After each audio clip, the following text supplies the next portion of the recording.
بسم الله الرحمن الرحیم. ګرانو محصلینو د لګښتونو سنجونې مضمون لسم درس ته ښه راغلاست. په تیر درسونو کې موږ د ثابتو او متحولو لګښتونو په اړه وغږېدلو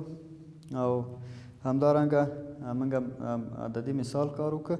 اوس په دې درس کې موږ د لګښتونو سنجونې د سیستمونو ډلبندي چې په مخکې درس کې موږ د لګښتونو د حجم له پلوه د لګښتونو سنجونې سیستم باندې څه بحث وکړ چې په دوه ډولو ویشل شوي د ټولیزو لګښتونو یا مجموعي لګښتونو سنجونې سیستم او د جزئي یا قسمي لګښتونو سنجونې سیستم چې په ټولیزو لګښتونو سنجونې سیستم کې دلته مصارف په مشترکو مصارفو او په انفرادي مصارفو تقسیم شوي چې انفرادي مصارف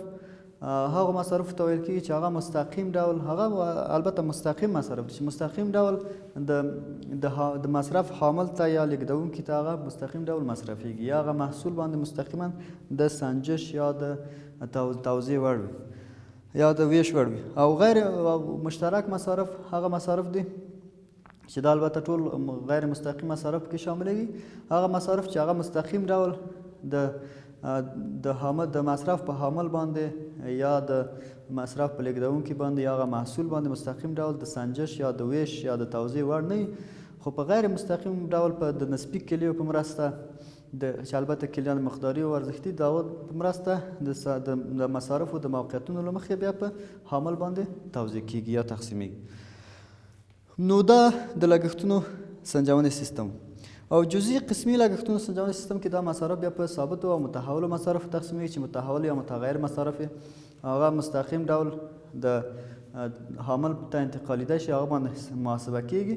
او ثابت مصارف بیا مستقیم ډول هلته نه محاسبه کیږي بیا د تصدۍ په نتیجه کې هغه د برآورد قیمت کې بیا آخر د مالي دورې آخر وخت کې بیا محاسبه کیږي.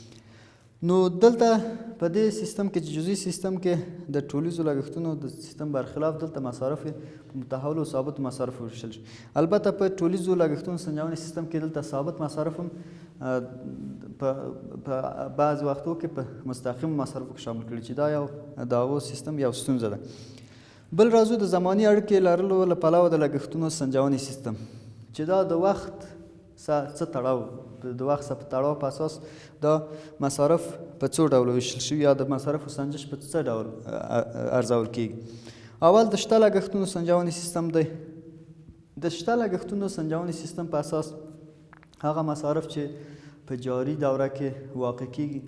د هغه مصارفو د موادو یا د عواملو حقیقي قیمت ضرب د مقدار کیږي هماغه حقیقي قیمت یا پرایس ضرب د مقدار یا د کیو کې چې په دې ډول موږ کولی شو چې هغه مصارف موږ وسنجو. البته د شته لګښتونو سنجونې سیستم چې شته لګښتونو سنجونې سیستم اصلا دا وروستی سنجونه ده چې مصارف ترسره شي د هغه نه وروسته څه کیږي هغه محاسبه کیږي واقعي قیمتونه یا حقیقي قیمتونه ضرب د اما واقعي د ارزښت یا د مقدار. او بل راځو د نورماله لګښتونو د سنجونې سیستم. په نورماله لګښتونو سنجونې سیستم کې دلته د تیرو دورو د شته لګښتونو هغه د تیرو دورو شته لګښتونو اوسط پیدا کیږي یا د هغو اوریج پیدا کیږي چې تیرو دورو کې موږ شته لګښتونه هغه اکچوال کاست یا هغه واقعي لګښتونه څومره وو د هغو د څو دورو اوریج یا اوسط چې موږ په نظر کې ونیسو نو هغه ته د نورماله لګښتونو سنجونې سیستم ویل کیږي. نو بل راځو د پلان شویو لګښتونو سنجونې سیستم دی. د پلان شویو لګښتونو سنجونې سیستم په اساس د راتلونکي دورې لپاره مصارف څه کیږي مصارف سنجول کیږي چې البته د پلان شویو لګښتونو سنجونې سیستم په اساس دلته دا وړاندوینه ده یا هغه قبلي سنجش چې ورته وایي دا د مصارفو هغه مخکینی سنجش یا مخکینی سنجونه ده چې د راتلونکي دورې دپاره دلته وړاندوینه کوي برآورد کوي چې راتلونکي دورې دپاره به موږ څومره مصارف لرو. او د شته لګښتونو سیستم کې بیا هغه څه ده وروستی سنجونه ده چې دا د دوی ترمنځ اساسي فرق دی. نو موږ څنګه چې پوهیږو په اکثریتو تصدیو کې شرکتونو کې دا مصارف په انفرادي ډول د یو سیستم څخه ګټه نه پورته کیږي بلکې د سیستمونو د څه شي څخه د ترکیب څخه ګټه اخیستل کیږي چې هم په دغه کې د زماني اړیکې له لرلو له پلوه د لګښتونو سنجونې سیستم ارزول کیږي او هم د لګښتونو د حجم له پلوه دواړو د ترکیب څخه استفاده کیږي چې دلته په دې جدول کې تاسو ته په مکمل ډول واضح کیږي چې دلته هغه د دواړو سیستمونو ترمنځ هغه ترکیب په نظر کې نیول شوی چې څه ډول د ترکیب څخه موږ استفاده کوو ځکه په یوازې توګه یو سیستم هم هغه په واقعي نړۍ کې هغه ځواب نه ورکوي چې د یو سیستم څخه ګټه واخلو بل سیستم ته هغه شاوکو او بل سیستم څخه ګټه ونه خلو نو دلته د دواړو د سیستمونو ترکیب څخه ګټه اخیستل کیږي چې دلته د زماني تړاو له پلوه د لګښتونو سنجونې سیستم دی او دلته د لګښتونو د حجم له پلوه د لګښتونو سنجونې سیستم دی نو دلته د زماني پلوه موږ د شته لګښتونو سنجونې سیستم لرو او بل د پلان شوو لګښتونو سنجونې سیستم البته هغه نورمال چې دی هغه اوسط دی اوسط په نظر کې نیول خو مهمه انواع دا دوه قسمونه دي چې یو شته لګښتونو سنجونې سیستم دی او د پلان شوو لګښتونو سنجونې سیستم چې دا بیا د دوی سره څه ډول ترکیب موږ د حجم له پلوه د لګښتونو سنجونې سیستم لرو د کل اړونده لګښتونو سنجونې سیستم او بل د جز اړوند لګښتونو سنجونې سیستم دی چې موږ دلته د شته لګښتونو سنجونې په اساس د شته لګښتونو پر بنسټ د کل اړونده لګښتونو سنجونې سیستم یعنی دلته هغه واقعي مصارف چې په یو دوره کې ترسره کیږي هغه د کل اړونده لګښتونه چې هلته لګښتونه یا مصارف په انفرادي او مشترک مصارف تقسیمیږي نو دا شته لګښتونه په دې ډول هم په مشترک ډول او هم په انفرادي ډول په مصارفو تقسیمیږي بیا هغه سنجول کیږي او همدارنګه په راتلونکو دپاره د پلان شوو لګښتونو سنجونې سیستم کې هم د پلان شوو لګښتونو پر بنسټ د کل اړونده لګښتونو سنجونې سیستم یعنی راتلونکي وخت دپاره هم د دغه څخه استفاده کیږي د کلي سیستم په اساس چې مصارف په انفرادي او مشترک ډول تقسیم شوي نو د راتلونکي دپاره مصارف په مشترک او انفرادي مصارفو څه کیږي تقسیمیږي او د دې دواړو سیستمونو ترکیب څخه استفاده کیږي او بل راځو د جز اړونده لګښتونو سنجونې سیستم چې دلته د شته لګښتونو پر بنسټ د جز اړونده لګښتونو سنجونې سیستم چې جز اړونده لګښتونو سیستم کې موږ ثابتو مصارفو متحولو مصارفو باندې تقسیم ویشلي وو نو د هغه د شته لګښتونو کې موږ مصارف متحولو او ثابتو چې دا واقعیت دی هغه ویشل کیږي او همدارنګه که موږ د راتلونکي دپاره موږ وړاندوینه کوو نو د پلان شوو لګښتونو پر بنسټ د جز اړونده لګښتونو سنجونې سیستم څخه کار اخلو چې راتلونکي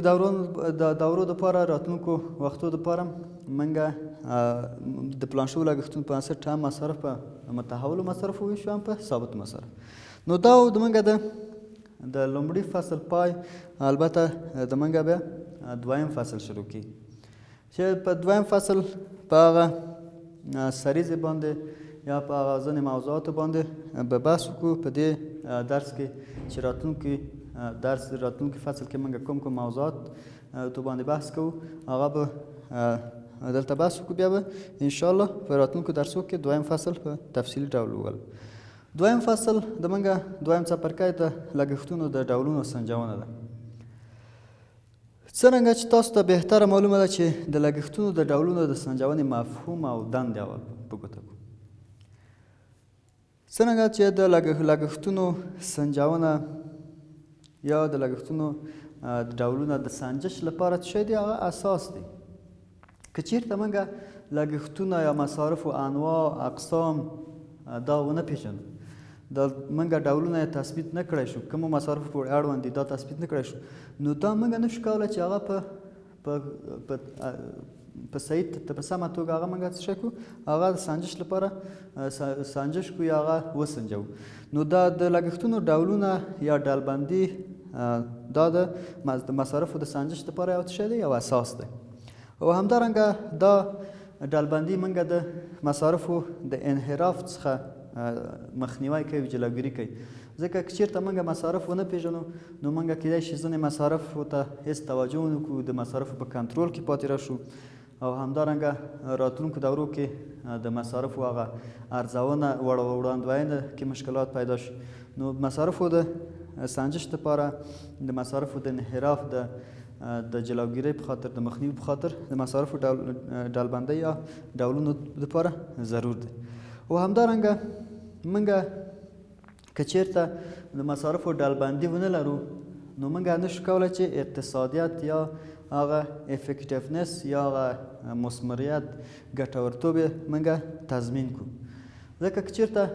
موږ مصارفو ډلبندي ونه لرو موږ نشو کولی چې هغه اقتصادیت تضمین کړی شو. موږ نشو کولی مصارف خپله کنټرول کړو. موږ نشو کولی خپله راتلونکي مصارف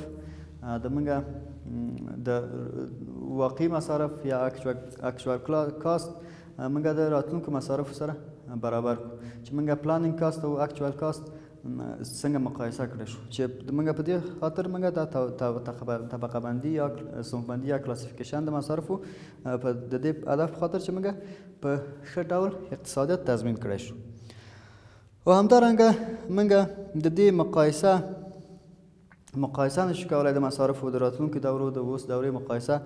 نشو کولی چې مصارفو ډلبندي معلومه نه وي. نو همدا مرسته کوي چې موږ مصارف پېژنو. نو دلته مصارف د لګښتونو د ډولونو سنجونه ځان ته څه شی لري؟ اصول لري چې هغه اصول باید د مصارفو په ډلبندۍ کې هغه شامل شي چې موږ 3 اصول لرو. البته دغه په دې فصل کې دغه مهم عنوانونه دي چې دا د لګښتونو د ډولونو سنجونې مفهوم او دندې دي، د لګښتونو د ډولونو سنجونې مهم اصول دي، د لګښتونو ډولونو د ډلبندۍ امکانات دي او د بنسټیزو یا اساسي لګښتونو د مهمو ډولونو تثبیت او سنجونه دي چې دا موضوعات باندې موږ په دې فصل کې په تفصیلي ډول بحث کوو چې موږ د لګښتونو د ډولونو د سنجونې مفهوم او دندې توضیح کړو ان شاء الله څه ستونزه پاتې نه وي. او دویمه موضوع د موږ د لګښتونو د ډولونو سنجونې مهم اصول دي، بل د لګښتونو ډلبندۍ امکانات دي چې هغه کلاسیفیکیشن یې په څو د کومو دلایلو له امله د کومو هغه سببونو له امله دا طبقه بندي شوي یا توضیح شوي کلاسیفیکیشن شوي. د بنسټیزو لګښتونو د مهمو ډولونو تثبیت او سنجونه دا بله موضوع ده. د لګښتونو ډولونو سنجونې مفهوم او دندې واضح کړې. راځو د لګښتونو د ډولونو سنجونې مهم اصولو ته چې انشاءالله دا موضوعات به په راتلونکو درسونو کې په دغه څه بحث وکړو. خو اوس یادونه کوو چې د دې لګښتونو د ډولونو سنجونې مهم اصول باندې بحث وکړو. نورو موضوعاتو باندې به راتلونکو درسونو کې بحث. د لګښتونو د ډولونو سنجونې مهم اصول. اول اصل چې دی هغه د وضاحت اصل دی. د وضاحت اصل په دې مفهوم چې مصارف په ښکاره ډول هر ډول مصارف چې دی هغه په ښکاره ډول څه شي؟ تعریف شي. کوم مصارف چې موږ لرو هغه په ښکاره ډول باید تعریف شي او هیڅ مصارف پټ پاتې نه شي. د هیڅو هغه اصولو د دې اصولو په اساس باید هیڅ مصرف پټ پاتې نه شي. ټول مصارف په واضح ډول باید تعریف شي. دویم موږ د بشپړتیا اصل لرو یا هغه د په اصطلاح د مکملوالي اصل لرو چې د دې اصل په اساس د لګښتونو په سنجونه کې په طبقه بندي کې باید د نیمګړتیاو د نواقصو څخه مخنیوی وشي او همدارنګه ټول ډولونه باید څه شي؟ تثبیت شي. داسې ونه شي چې مصارف یو ډول تثبیت شي، یو ډول ثبت شي، یو ډول ریکارډ شي او بل ډول پاتې شي. موږ که یو ډول طبقه بندي کې مصارف راوړو بله طبقه بندي رانه پاتې شي نو باید په دې ډول هېڅ نیمګړتیا نه وي، ټول مصارف مکمل ډول وسنجول شي، ټول ډولونه البته تثبیت شي. او بل دریم موږ د تکرار د مخنیوي اصل لرو. د تکرار د مخنیوي اصل په اساس د دې اصل په اساس باید ټول مصارف چې طبقه بندي کېږي توزیع کېږي نو هغه یوازې باید د یوه ګروپ ته یا یوې ډلې ته منسوب کړی شي. داسې ونه شي چې یو مصرف هغه په څو ډلو کې یا په څو ګروپونو کې هغه عین مصرف سنجش شي. نو باید دې ته پام وشي چې یو مصرف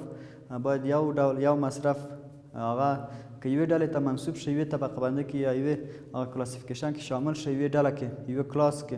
شامل شه، نو بل کلاس کې یا بلې ډله کې یا بل ګروپ ته باید منسوب نه شي، بل ګروپ کې شامل شي. چې دلته بیا د مصارفو تکرار راځي. د مصارفو تکرار چې راشي، نو دلته موږ نشو کولی چې د یو تصدي یا شرکت هغه واقعي ګټه یا واقعي تاوان هغه موږ سنجش کړو. نو دا و د لګښتونو د ډولونو سنجونې مهم اصول چې موږ بحث پرې وکړو. انشاءالله په راتلونکو درسونو کې به موږ د تولید عواملو ته په کتو د لګښتونو ډلبندۍ باندې بحث کوو چې د لګښتونو ډولونو د ډلبندۍ امکانات دي. دا په راتلونکو درس کې انشاءالله بحث کوو. تر راتلونکو درسونو پورې په الله سپارم. د خدای په امان.